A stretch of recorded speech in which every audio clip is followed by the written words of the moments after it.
அனைவருக்கும் முதற்கும் வணக்கம்.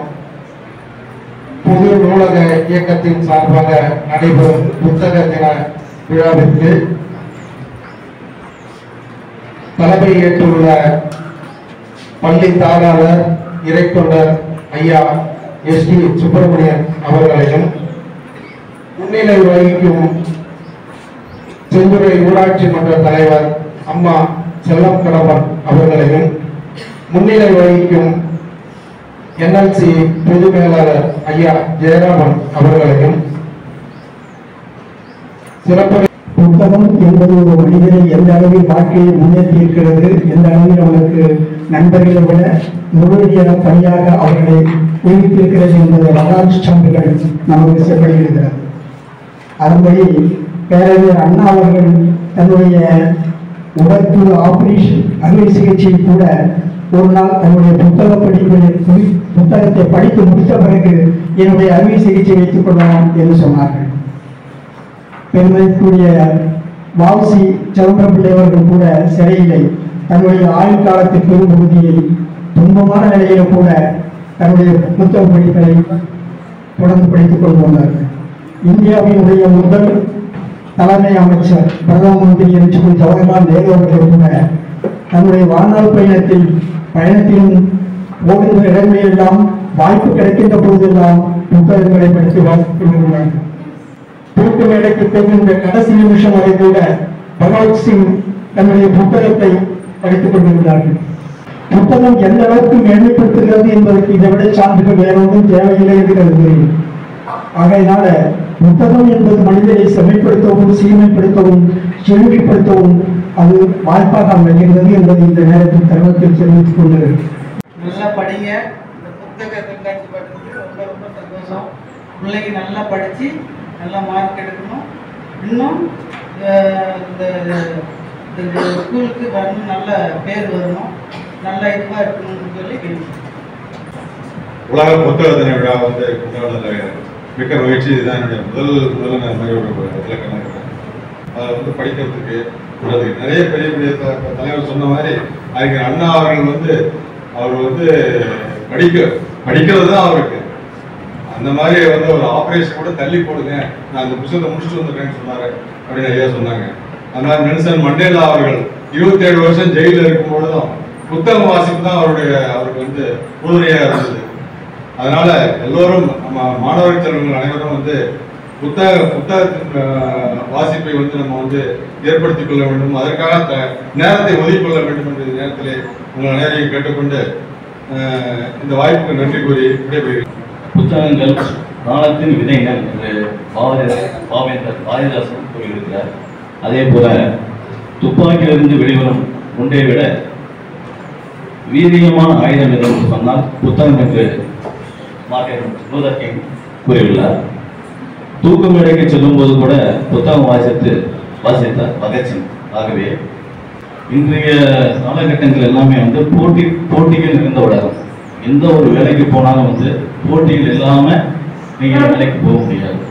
இப்ப நீங்க படிக்கிறது நீங்க பாட புத்தகம் தாண்டி நீங்க படித்தால் மட்டுமே நீங்க வாழ்க்கையில் முன்னேற முடியாது. இந்த நேரத்தை தெரிவித்துக் கொள்கிறேன். இதற்கு உறுதியாக இருப்பது பொது நூலகங்கள். பொது நூலகங்களுக்கு எல்லா புக்கும் இருக்கு. உங்களுக்கு எல்லா சப்ஜெக்டும் போட்டித் தேர்வு மாணவர்களுக்கான எல்லா புத்தகங்களும் எல்லா நூலகங்களும் இருக்கு. இப்போ நீங்க இருக்கீங்க, உங்க அருகாமையில நூலகங்களை நீங்க பயன்படுத்தணும். நீங்க எந்த ஒரு வேலைக்கு சென்றாலும் நீங்க பொது நூலகத்தை பயன்படுத்த வேணும்னு கேட்டுக்கொள்கிறேன். தற்போது கூட இப்போ செந்துறையில இப்போ கட்டடம் டேமேஜா இருக்கு. இப்போ கருத்தூர் நான் சென்னைக்கு அமைச்சிருக்கேன். இப்போ பாத்தீங்கன்னா நம்ம இங்க பெரிய பேரூராட்சி நிறைய எழுத்தாளர் இருக்காங்க, நிறைய பதிப்பாளர்கள் இருக்காங்க, நிறைய கவிஞர்கள் இருக்காங்க. அந்த இடத்தை பார்க்கும்போது கஷ்டமா தான் இருந்தது. இப்போ பாத்தீங்கன்னா 1,20,00,000 நான் கருத்தூர் அமைச்சிருக்காங்க.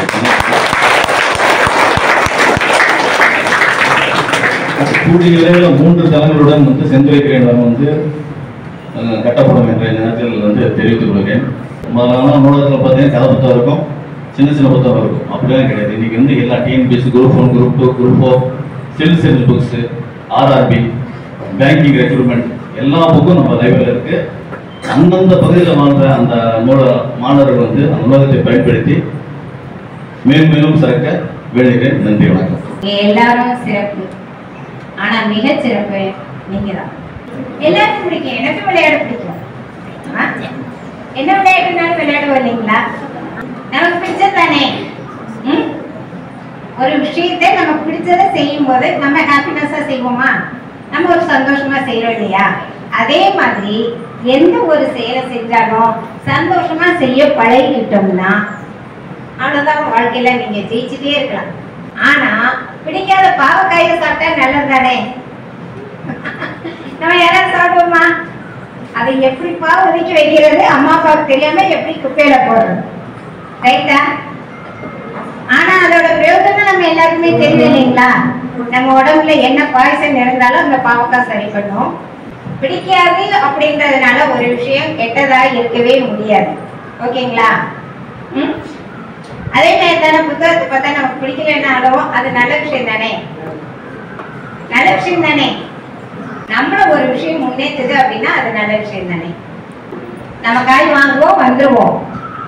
இந்த வெயில் காலத்துலனாலும் சரி, எந்த நேரம்னாலும் சரி, கொஞ்சம் நேரம் கழிச்சு அதுல லைட்டா தண்ணி தெளிச்சு விடுவாங்க, பாத்திருக்கீங்களா? பூக்கடையில பாத்திருக்கீங்களா? வச்சிருப்பாங்க, மேல லைட்டா தண்ணி தெளிச்சு விடுவாங்க, கவனிச்சிருக்கீங்களா? ஏன் வாடாம இருக்கணும்ல? அதே மாதிரி நம்ம மனசு வாடாம இருக்க நம்ம அப்பப்ப தண்ணி தெளிச்சு விட்டுக்கணும். எப்பப்ப உங்களுக்கு சோர்வா இருக்குதுன்னு உங்களுக்கு தோணுதோ அப்போ போய் நல்ல ஒரு டம்ளர் தண்ணி எடுங்க, மெதுவா குடிங்க, சிப் பண்ணியே குடிங்க, ஒன்றும் பிரச்சனை இல்லை. ஃப்ரெஷ்ஷா இருக்கு, இந்த தண்ணி குடிக்கிறேன், நான் ஃப்ரெஷ்ஷா இருக்கேன், அவ்வளவுதான். புத்தகம் அப்படின்ற வார்த்தைக்கு அர்த்தம் என்ன? கௌதம புத்தரும் புத்தர்னு பேர் வச்சுக்கிட்டாரு. வச்சுக்கிட்டாருல, உண்மையான பேர் அவருக்கு சித்தார்த்தன் தானே. அவர் எதுக்கு புத்தர் வேற பேர் வச்சுக்கிட்டாரு? அவர் புதுசா ஒரு விஷயத்த கண்டுபிடிச்சு அது ஒரு மதமாவே ஆக்கினாரு. அது அமைதியான மதம். புத்தம்னா அமைதி. நிறைகுடம் தழும்பாது அப்படின்னு சொன்னா நாம ஒரு விஷயத்துல முழுமையா தெரிஞ்சுக்கிட்டோம்னா நமக்கு வேணுன்ற எல்லாமே அதுல இருக்குல்ல. அப்போ நம்ம ஏன் நமக்குள்ள போராட்டம் வரப்போகுது? இதை படிச்சிருவோமா, படிக்க மாட்டோமா, இதை நினைச்சிருவோமா, நினைக்க மாட்டோமா, நம்ம வாழ்க்கையில ஜெயிச்சிருவோமா, ஜெயிக்க மாட்டோமான்ற போராட்ட எண்ணங்கள் வராது. அந்த வராம இருக்கணும் அப்படின்னா நாம நம்ம முன்னாடி இருக்கிறத முழுமையா தெரிஞ்சுக்கிட்டு நிறைய குணமா இருக்கணும். ரைட்டா தப்பா? தப்பா ரைட்டா? ரைட்டா? அப்போ இப்ப நமக்கு முன்னாடி இருக்கிற விஷயம் என்னன்னு சொல்லுங்க. இப்ப உங்களுக்கு முன்னாடி ஒரு விஷயம் இருக்கு, அது என்ன விஷயம்? அதை மட்டும் சொல்லுங்க. இப்போ உங்களுக்கு முன்னாடி என்ன விஷயம் இருக்கு?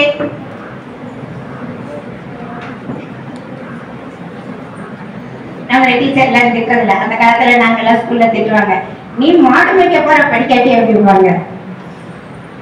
எங்க டீச்சர் என்ன திட்டிருக்காங்க, எங்க ஸ்கூல்ல எல்லாம் ஜென்ரலா ஒரு பீரியட்ல திட்டு வாங்கிடுவோம். டெய்லி 7 மணிக்கு அவன் 4 மாடு வாங்கி கொடுத்துவாண்டா அப்படின்னு வாங்கியாரு. இப்பெல்லாம் உங்களை அப்படியெல்லாம் சொல்றது இல்லை, நீங்க நல்ல பேர் கொடுத்து வச்சுக்கோங்க. இப்ப நம்ம முன்னாடி சமையல் பண்ற விஷயம் இருக்கா? யாராவது வீட்டுல போய் சமையல் பண்ண போறீங்களா? யாராவது குழம்பு வைக்க போறீங்களா? இல்ல இல்ல. அப்ப அந்த விஷயம் நம்ம அம்மா அப்பா கிட்ட இருக்கு, ரைட்டு தானே? இப்ப நீங்க யாராவது வகுப்பு எடுக்க போறீங்களா, சொல்லித்தர போறீங்களா? நம்ம டீச்சர் நமக்கு சொல்லி தருவாங்க. ஓகே, அப்ப நம்ம முன்னாடி இருக்கிற விஷயம் என்ன? ஒன்னே ஒண்ணு. ஒரு நாளைக்கு கொஞ்ச நேரம் நம்ம படிப்பை படிச்சு அதுல நம்ம பாடங்களை முழுமையா தெரிஞ்சுக்கிட்டோம் அப்படின்னா நமக்கு ஏதாவது சந்தேகம் வருமா? அப்ப நம்ம நிறைகுட மாதிரி அடுத்த கிளாஸ்க்கு போய் அடுத்த ஸ்டெப்பை படிக்க ஆரம்பிச்சிருவோம் இல்லையா? இப்போ எந்த வருஷம் நீங்க என்ன படிக்கிறீங்களோ அதை முழுமையாக சந்தோஷமாக படித்து விடுங்கள்.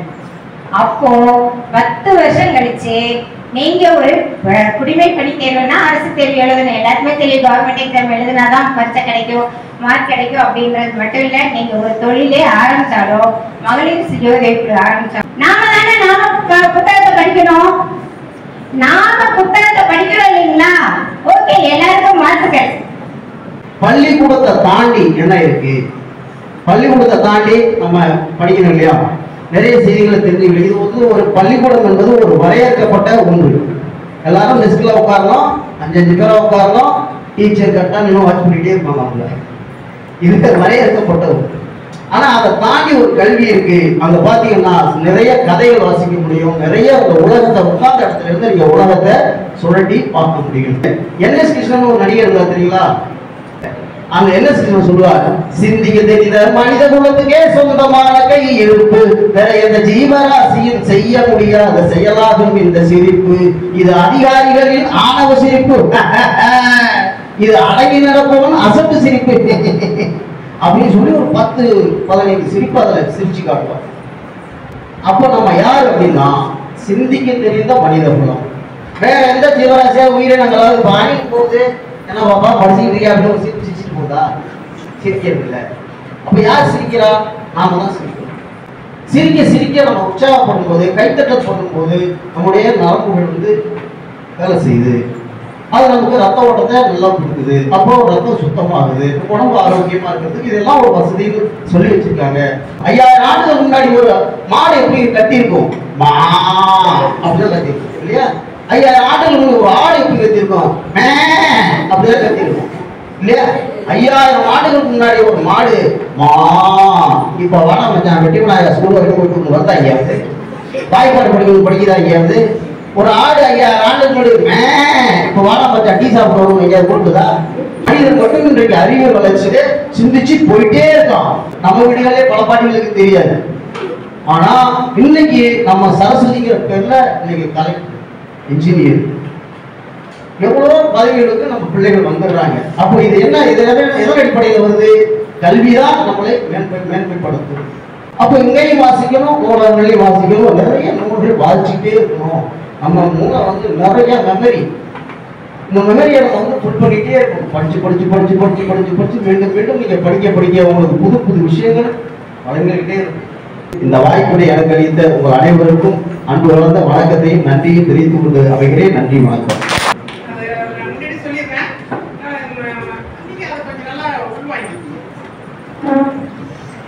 உடுக்கலாம், நிற்கலாம், நடக்கலாம், உறங்கலாம் என்றிருந்த மாணவர்களை தட்டி எழுப்பி விழிக்கலாம், படிக்கலாம், சிந்திக்கலாம், சாதிக்கலாம் என்று மிக அழகாக வழிகாட்டி கொண்டிருப்பவர்கள் நமது அரசாங்கமும் இந்த பள்ளி தாளாளர்களும் மற்றும் ஆசிரியர் பெருமக்களாகிய நீங்கள். ஒன்றே குலம் ஒருவனை தேவன் என்பார் திருமூலர், பிறப்புக்கும் எல்லாம் இருக்கும் என்பார் திருவள்ளுவர். இப்படி ஜாதி மத பேதம் இல்லாத போதே இடம் இது இந்த பள்ளியில வந்து பாட புத்தகம் மட்டும் சொல்லி கொடுக்கறது இல்ல, உடல் வலிமையை அதிகரிக்க உடற்கல்வி, நீதி நெறிகளை மாணவர்களுக்கு போதிக்க நீதி போதனை வகுப்புகள், நற்பண்புகளை வளர்க்க சாரணர் இயக்கம், நாட்டுப்பற்றை வளர்க்க தேசிய மாணவர் படை, சொல்லிட்டே போன எவ்வளவோ நல்ல விஷயங்கள் இங்க பண்றாங்க. படித்து படித்து கல்வியை ஆற்றலாக மாற்றக்கூடிய வல்லமையை இறைவன் மனிதனுக்கு கொடுத்துருக்கான். கல்வினா என்ன? கல்வி அப்படிங்கிறது பேர் சொல்லுனா கல், கல்னா தோண்டி எடுக்கிறது. எதை தோண்டி எடுக்கிறது? மனிதனுள் புதைந்து இருக்கக்கூடிய ஆற்றலை தோண்டி எடுக்கிறது, அதுதான் கல்வி. தொட்டனை தூரும் மலர்கேணி மாந்தற்கு கற்றனை தூரும் அறிவும் வரவல்லர் அப்படின்னு அர்த்தம். மணலை தோண்ட தோண்ட நீர் சொற்கிற மாதிரி நீங்க நிறைய புத்தகங்களை வாசிக்கலாம். உங்களுடைய அறிவு வந்து விசாலப்படும், விரிவடையும். ஒரு கோவிலை கட்டினா இந்துக்கள் மட்டும்தான் மகிழ்ச்சி, ஒரு மசூதியை கட்டினா இஸ்லாமியர்களுக்கு மட்டும்தான் மகிழ்ச்சி, ஒரு சர்ச்சை கட்டினா கிறிஸ்தவர்கள் மட்டும்தான் மகிழ்ச்சி. ஆனால் ஒரு நூலகத்தை கட்டினா புத்திசாலிகள் அனைவருக்கும் மகிழ்ச்சி என்பார் கர்மவீரர் காமராஜர். கோவில் இல்லா ஊரில் குடியிருக்க வேண்டாங்கிறது அந்த காலம், நூலகம் இல்லா ஊரில் குடியிருக்க வேண்டாங்கிறது இந்த காலம். இன்னொரு கவிஞர் எழுதினா, தலை குனிந்து என்னை பார், நான் உன்னை தலை நிமிர்ந்து வாழ வைக்கிறேன் அப்படின்னு புத்தகத்தை பத்தி அவ்வளவு அழகா வந்து கவிஞர்கள் வந்து பாடியிருக்காங்க. புத்தகங்கிறது என்ன? சென்ற தலைமுறையினருடைய வீரிய விழுமியங்களையும் வீழ்த்த காலங்களையும் எதிர்காலத்துக்கு எழுத்து வடிவில் எடுத்துக்கொண்டு கடத்தக்கூடிய ஆவணம் தான் புத்தகங்கள். 1995ஆம் ஆண்டு ஸ்பெயின் நாட்டில் உள்ள கேட்டலோனியா அங்கதான் உலக புத்தக தினம் வந்து கொண்டாடப்படுது. புனிதமுற்று வாழ்வில் மக்கள் புது வாழ்வு வேண்டி புத்தக சாலை வேண்டும் யாண்டும் நாட்டின் பாரு பாரதிதாசன். புத்தக சாலை வந்து நாட்டுக்கு மட்டும் இல்ல, ஒரு வீட்லயுமே இருக்கணும். அப்பதான் அந்த நல்ல ஒரு இம்ப்ரூவ்மெண்ட் இருக்கும், அந்த ஃபேமிலியும் நல்ல ஒரு இம்ப்ரூவ்மெண்ட். டால்ஸ்டாய் தன்னுடைய புத்தகத்துல உனக்கு ஒருத்தன் துன்பம் செஞ்சிருந்தா அவன் வெட்கப்படுற மாதிரி நீ அவனுக்கு நன்மை செய் அப்படின்னு ஒரு புத்தகத்துல எழுதினார். இத படிச்ச காந்தி திருப்பி ஒரு கடிதம் எழுதுறாரு. எப்படிங்க உங்களால இப்படிலாம் ஒரு டிஃபரெண்டா சூப்பரா திங்க் பண்ண முடியுது அப்படின்னு லெட்டர் போட்டிருந்தாராம். அதுக்கு டால்ஸ்டாய் மறுபடியும் காந்திக்கு லெட்டர் போடுறாரு. இது எனது சொந்த கருத்து அல்ல. நல்லா ஸ்டூடெண்ட்ஸ் நல்லா நோட் பண்ணோம். டால்ஸ்டாய் எப்படி திருப்பி லெட்டர் எழுதுறாரு, இது எனது சொந்த கருத்து அல்ல. நம்ம என்ன பண்ணுவோம், சார் எனக்கு இதோட சூப்பரா திங்க் பண்ண தெரியும் சார், சூப்பர் தாட்லாம் உண்டு அப்படி பிடிப்போம். ஆனா அவர் அப்படி எழுதல. இது எனது சொந்த கருத்து அல்ல, இந்த கருத்து உங்கள் தாய்த்திரு நாடாகிய இந்தியாவில் திருக்குறள் என்ற ஒரு புத்தகம் ஆங்கிலேயத்தில் நீங்களே உயர்த்திக் கொள்வதற்கு ஒரு புத்தகம்